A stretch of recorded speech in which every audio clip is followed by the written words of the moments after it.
Hey guys, Brett Weiss here. Thank you so much for tuning into another video. Today I'm going to be reviewing a book. It is called The Minds Behind Adventure Games by Patrick Hickey Jr., published by McFarland Publishers. Now, Patrick Hickey Jr. is a journalist. He's an educator. He is a professor in New York, a college professor. And he's a very smart guy. Fair warning, I am a friend of his. And I did write the foreword to his first book, The Minds Behind the Games. That's the first book in this series that he's continuing with. He's got one in the workings called The Minds Behind Sega Genesis Games and The Minds Behind Shooter Games. And I did write the foreword, as you can see, to Minds Behind the Games. So just take that into account. But I can objectively say these are very good books. The Minds Behind Adventure Games covers a wide variety of titles that are under the wide umbrella of adventure games. You've got everything from Epic Mickey to Hunter the Reckoning to the Die Hard Trilogy to Conquer Live and Reloaded and Croc Legend of the Gobos. Now, what he does with these books, he's a journalist. His journalist instincts are used very well here. He hunts down programmers and developers of games and picks their brains for stories behind the makings of the games, like, just different anecdotes, working 16 hours days to meet a tough deadline, eating bad pizza, sending out for pizza because you don't have time to cook or go home while, just under the gun producing these games. As many of you know, a lot of programmers, work very difficult hours, especially, trying to get a game ready for time for the holidays or whatever. But there's happy stories as well. The fun some of these programmers had working on the games. And I'm a retro gamer, as you know, and I'm going to be talking about 3 chapters briefly that I really enjoyed in the Minds Behind Adventure Games. Now, first of all, there's a chapter on Keystone Kapers. Now, throughout the books, there are screenshots, box scans. There's a nice box scan there. Pictures of the developers and things like that. Let's see. Keystone Kapers was created by Garry Kitchen. And as you can see in the chapter, there's a nice photo of Mr. Kitchen, who's a friend of mine, really nice guy. And there's a nice large screenshot of the game, Keystone Kapers. Really nice climbing / platform game for the Atari 2600. And Hickey will do exhaustive interviews with these developers and get a lot of good information. And in the Keystone Kapers chapter, Garry Kitchen talks about the limitations of the Atari 2600 and just how hard it was to develop for that system and how that sort of guided the creation of the game. Kitchen says, I chose the Keystone Cop because the bowler's cap, blue uniform, and billy club worked well within the 2600 graphical limitations. Similarly, horizontally striping the opponent made for a very effective crook graphic. There's lots of other stuff in here, just anecdotes regarding making Keystone Kapers, but that's just a little tidbit of what you get. A lot of behind-the-scenes stuff, a lot of creating the game, and just what what the programmers' lives were like during the making of the game. Another chapter I've got bookmarked here is for Buffy the Vampire Slayer, because I'm a big fan of the television show. And as many of you know, Buffy was a console exclusive game for the Xbox. And in this chapter, the developer talks a little bit about his the fact that it was an Xbox exclusive game. And so you got some nice big screenshots there. And the programmer was Barnes, and he says the game was actually supposed to also be on PS2, but we couldn't get the engine running on PS2 in time to ship. We were doing a lot in Buffy that just wasn't conducive to the PS2's architecture. The upside of being on a single console is you can work to get the most out of one platform. You don't have to worry about speaking to the lowest spec, different control schemes, etc. The downside, of course, is limited exposure.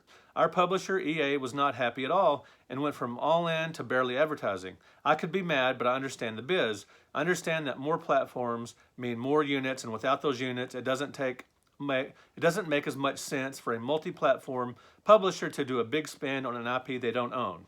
So you get behind the scenes stuff regarding the business of the games, the creating of the games, and just the personal anecdotes. So a lot of interesting stuff here. Let's go on to the chapter on Double Dragon for the Atari 2600, programmed by Dan Kitchen, another friend of mine. We're going to be guests at Korg's coming up at a video game convention along with his brother Garry Kitchen.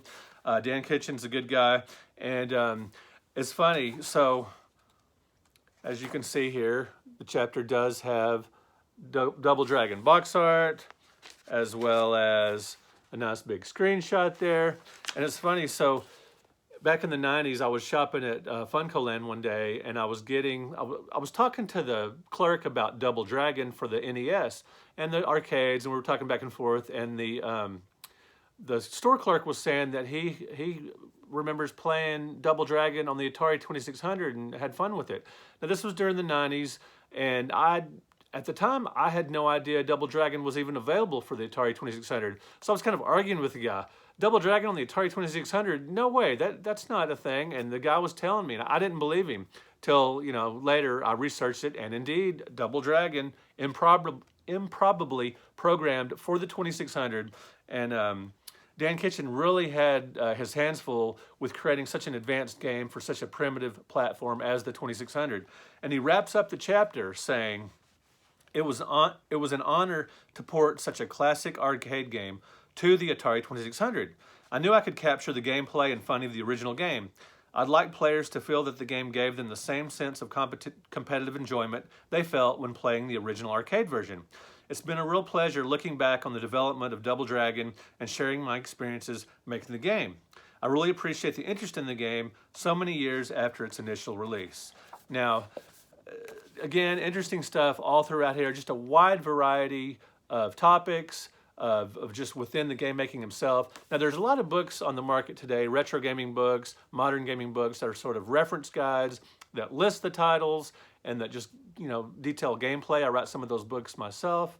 And Patrick Hickey's books go farther than that for select games. Interesting games, there's obscure games, mainstream games. But Patrick Hickey focuses on the personal stories, the business stories, and the technical stories. There's some technical information here as well. Speaking of that, the books are published, like I said, by McFarland Publishers. They do a lot of literary books, books written by scholars. Like I said, Patrick Hickey is an English. He's a professor. I believe it's an English professor, a professor of journalism, at a college in New York, and he lives in Brooklyn. Great guy, Patrick Hickey. He's got that Brooklyn accent, a Brooklyn attitude. Fun guy to hang out with, but he's also a very good writer. And unlike some of McFarland books, his minds behind the games book are not sort of stuffy and they don't have that kind of arrogant attitude, or just not necessarily arrogant, but just sort of stuffy quality. Some of McFarland's books are just a little dry reading, but Patrick Hickey's are breezy and fun, and he gets a lot of good information out of the developers, out of the programmers, the people, the men and women that actually worked hard creating these games, that worked late night sessions, that just racing to get to the deadline, just the different challenges and the different things they did to get these games into stores and into people's hands. All right, so that is the minds behind adventure games. I will put links below to these books where you can get them on Amazon, to Patrick Hickey's site, and follow Patrick Hickey on Facebook. Go to the Minds Behind the Games page. Give him a follow. He would appreciate it. He's basically, these aren't self-published books. They're published by McFarland, but McFarland's a pretty small publisher, and it's hard to get the word out on these kinds of books. So if you guys want to share this video, that would be helpful.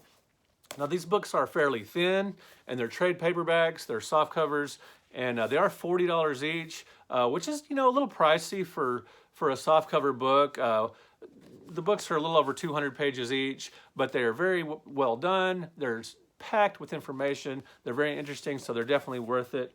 The first book I did get from Patrick Hickey himself for writing the foreword. He sent me that. Let's see. He signed it and wrote a little personal note, which is really cool, if you can see that there. And that was nice of him. And then McFarland sent me the new book, The Minds Behind Adventure Games, to review. So I'm very appreciative of that as well. But I didn't pay for either book, but I do believe it is worth your money, each book, because it's just jam-packed with information.